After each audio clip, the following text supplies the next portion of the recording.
All right, now I'll get to the positive things, the bright spots in the market. And there are some very, very significant ones.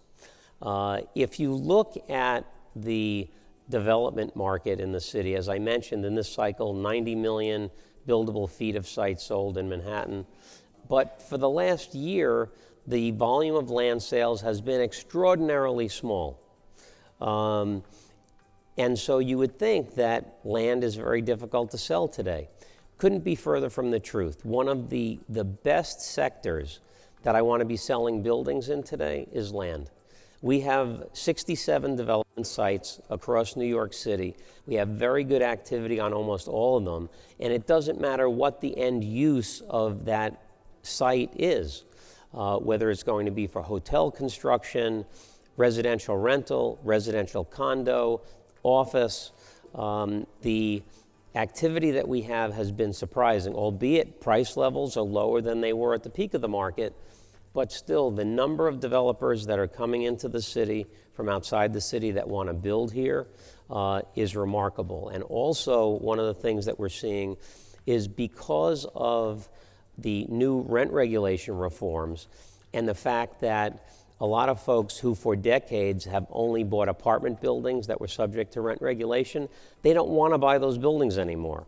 But they have a lot of money and they want to keep investing in New York. Some of that capital is now being redirected towards development. And it's also being redirected to a second thing, which I didn't put on my slides, is the Class B and C and D office building in New York is probably the most highly sought after property type today. Buildings that require work, that need to be repositioned.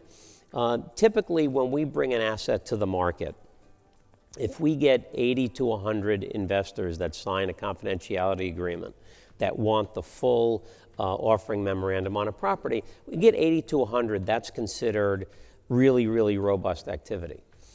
We have a 63,000 square foot office building for sale at 56 West 22nd Street now.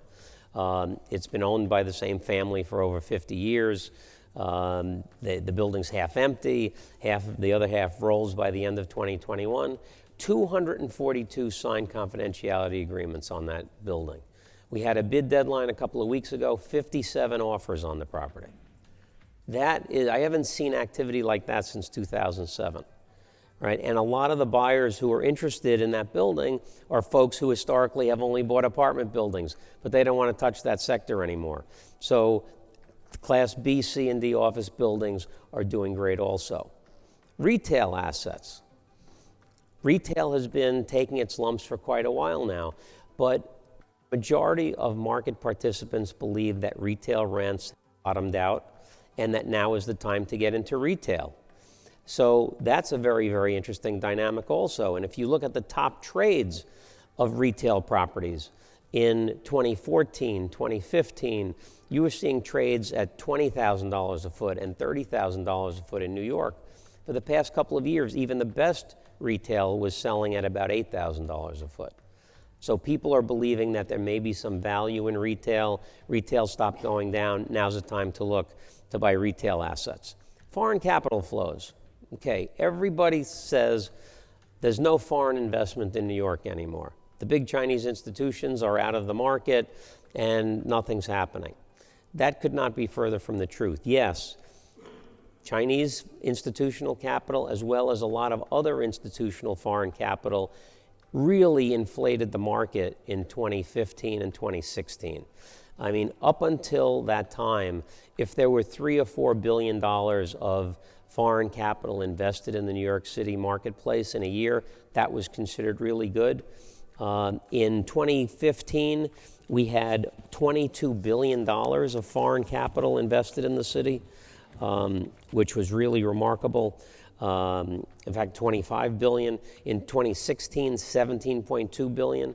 So if we look at the amount of foreign capital today through the first 3 quarters of the year and annualize it, we're on pace for $5.8 billion of foreign capital invested in the market today. That's only slightly below the $6.5 billion annual average for the past 6 years, not including the boom years of 2015 and 2016. So It's a bright spot that foreign capital is still seeking investments in New York City. If you look at it, as much as we think our political system is dysfunctional, we have relative political stability here, we have relative economic stability, and that keeps that foreign capital pumping into the market.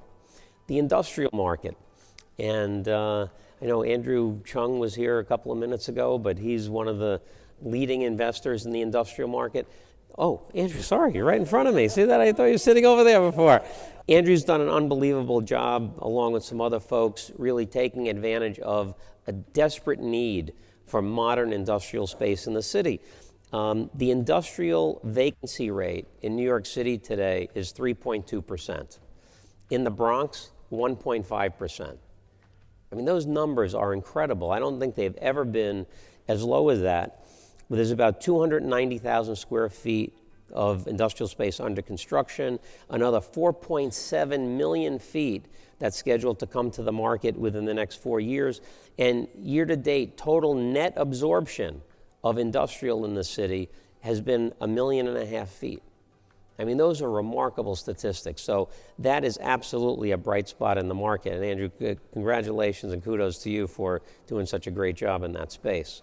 So those are things, if you look at land, Class B, C, and D office buildings, retail assets, the foreign capital coming in, the industrial market, those are all things that I say, you know what, I can get excited about that. I can talk about those things, feel good about them. There are some good things that are happening in the market.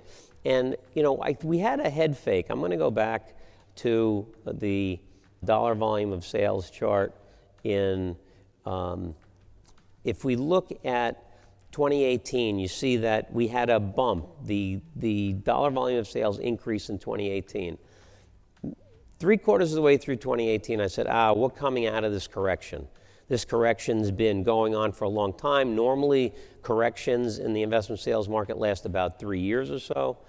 We're about 3 years into it at that point. Dollar volume of sales starts to go up. I said, that's a great sign. Number of properties sold didn't go up, but dollar volume did, and that's good because dollar volume always will move before the number of properties will move.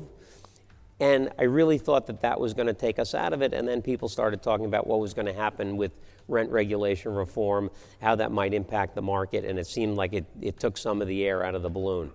But I think if you think about the sectors that are doing really well, the bright spots in these markets is great. And the most important thing, I think, to hang your hat on is this last one, the cyclicality of the market. The market has been, is, and always will be cyclical. We are now more than 4 years into a correcting investment sales market. It has to get better.